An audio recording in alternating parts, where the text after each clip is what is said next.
What's going on, everybody, and welcome back to Comic Breakdown. If you guys are new to the channel, do me a favor and hit that sub button, hit that notification bell, make sure you're not missing any of the awesome content that we have coming out. And with this video, we are jumping into Superman, Son of Kal-El, issue number 11. If you have not been keeping up with this story by Tom Taylor, be sure to check out the link in my description, as well as the top of this video. It will get you completely caught up on everything going on with this series. Ever since Superman had to leave to Warworld, Jonathan has had his hands full, one thing after another, not seeming to get any kind of break, dealing with Gamora and the Gamora Corps, President Bendix sending them after Superman and trying to make it look like they are the heroes, while also discrediting anything that Jonathan is doing, secretly working with Lex Luthor. We have yet to see their overall plan. If things couldn't get any worse for the Son of Kal-El, Batman has come to let John know that Jay, his current love interest, cannot be trusted. Be sure to buy the comic, support the industry, and with that being said, let's dive into this breakdown.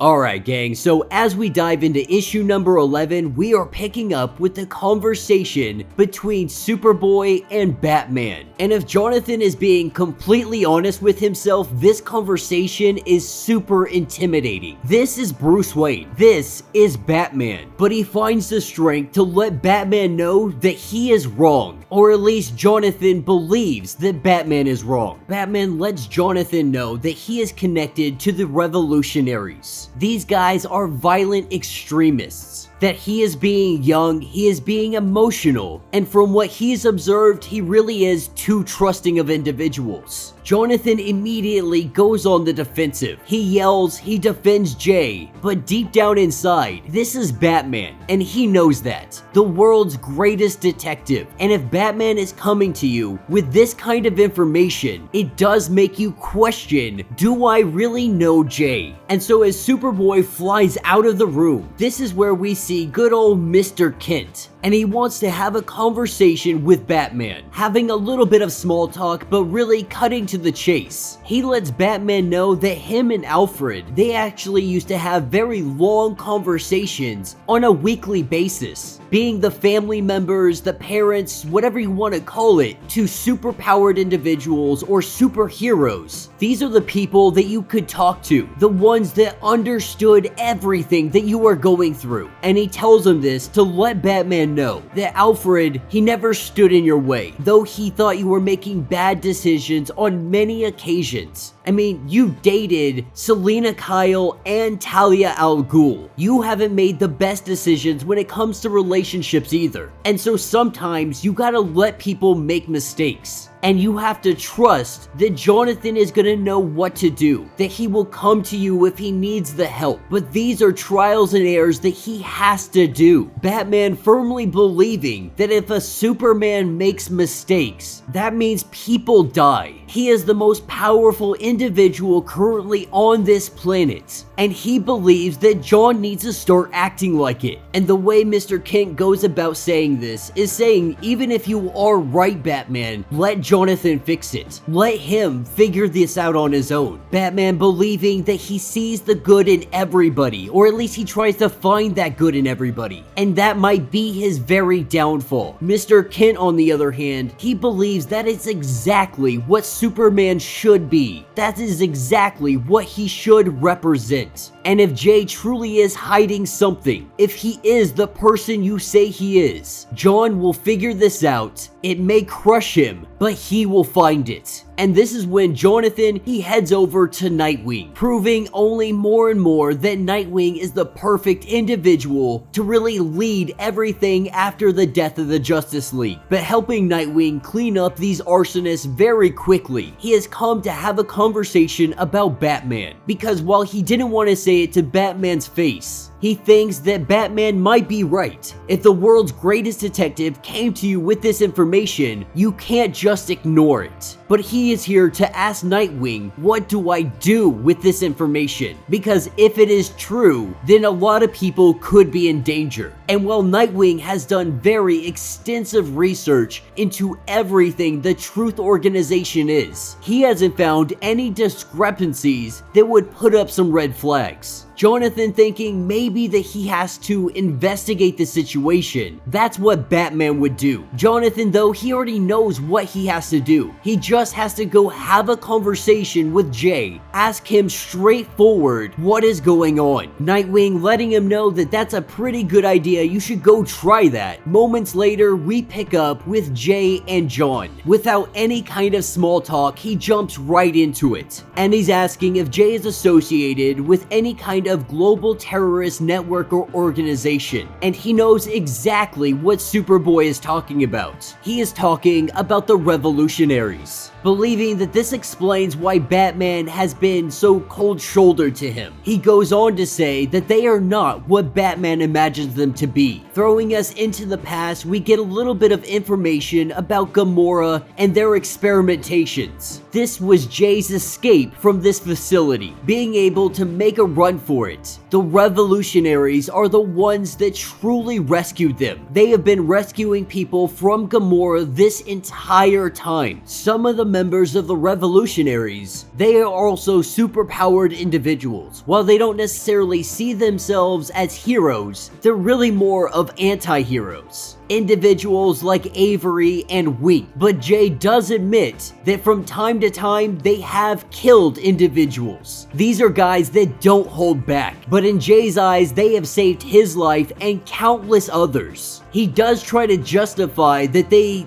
literally murder people. This is against the very code that Superboy should be living up to. No matter how you try to twist it and justify it, Clark Kent would never allow this. And this is exactly why Bruce Wayne says that he is bad news. Regardless of the situation, the Justice League does not kill. And he is quickly able to change the subject to bombs being implanted in the neck of individuals that are in the Gamora core. And what he tells John is that all of these people have had bombs implanted in their neck, very Suicide Squad style. But more than that, President Bendix has been able to control and see, hear everything these individuals do. Superboy realizing that this is a very dangerous thing because Inferno, the Burning Man, he is at the Hall of Justice. If President Bendix decides that he wants to ignite him, to make him go nuclear, it could wipe out anybody inside the Hall of Justice in an instant. Picking up a little bit later at the Hall of Justice, we have Superman and Wally West. He has come to let the Flash know of all the information he just heard. Doing an X-ray scan, he sees inside of Inferno's mind that there is in fact a bomb planted in there, letting him know exactly what President Bendix has been up to. Now they have to try to figure out a way to disarm this thing. Not really sure how they're gonna do it. Wally West has an answer to that question, and it comes in the form of the Atom, giving him the lowdown on exactly what they are about to do. The Atom shrinks down very small, goes into the ear of Inferno, making his way through the brain. He finds the device,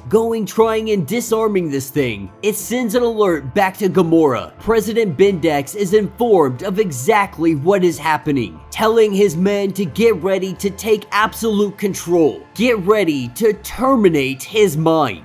In an instant, we see him taken over. Jonathan watching from the outside, letting it be known we gotta get Atom out of there right now. That Bendix is taking control and Inferno is about to go up in flames. Atom barely able to make it out, jumping into the hands of the Flash. The Flash lets Jonathan know that they have more time than anybody else, and how quickly they can move. Take your time, breathe, and think clearly on what you're going to do. This is when Jonathan, he grabs Inferno and he goes straight up with him. As they fly high up into the air begins to get thin. He is going to use this to choke out the oxygen this flame is eating up. And while Inferno is pleading for him to stop, saying that this is hurting him, Jonathan lets it be known that he knows it is President Bendix. He knows that he has planted these bombs inside of them, and he knows that he can control them. And he lets him know that you will be facing justice for everything that you have been doing before they are able to terminate. Jonathan makes one last ditch effort, the only thing he can possibly think of to deactivate this bomb and stop this man from dying, using a combination of X-ray vision, microscopic vision, and heat vision. He was able to perform microsurgery and eliminate this bomb, Inferno being able to cool off and have absolute control. Not only that, he begins to gain all of his memories back. And so while Superman may have saved the day today, President Bendix gets on the phone with Lex Luthor. Now, we haven't really understood their partnership up to this point, knowing that Lex Luthor, he's definitely got ulterior motives, got his own goals, so on and so forth. But the real reason that these guys have partnered up is because President Bendix, he has been working real hard to create this Gamora core and have absolute control. Knowing that Superman was going to be a problem, that is why he called Lex Luthor. Lex's part of this bargain is promising that he would kill Superman. And that will be the end of this issue. So let me know what you guys think down in the comments. You know, I gotta admit, this whole Jay trying to defend the fact that they are murdering people to someone like Superboy, Superman, whatever you want to call him, this is the exact thing that he is supposed to be fighting against. And instead of really having a conversation about this and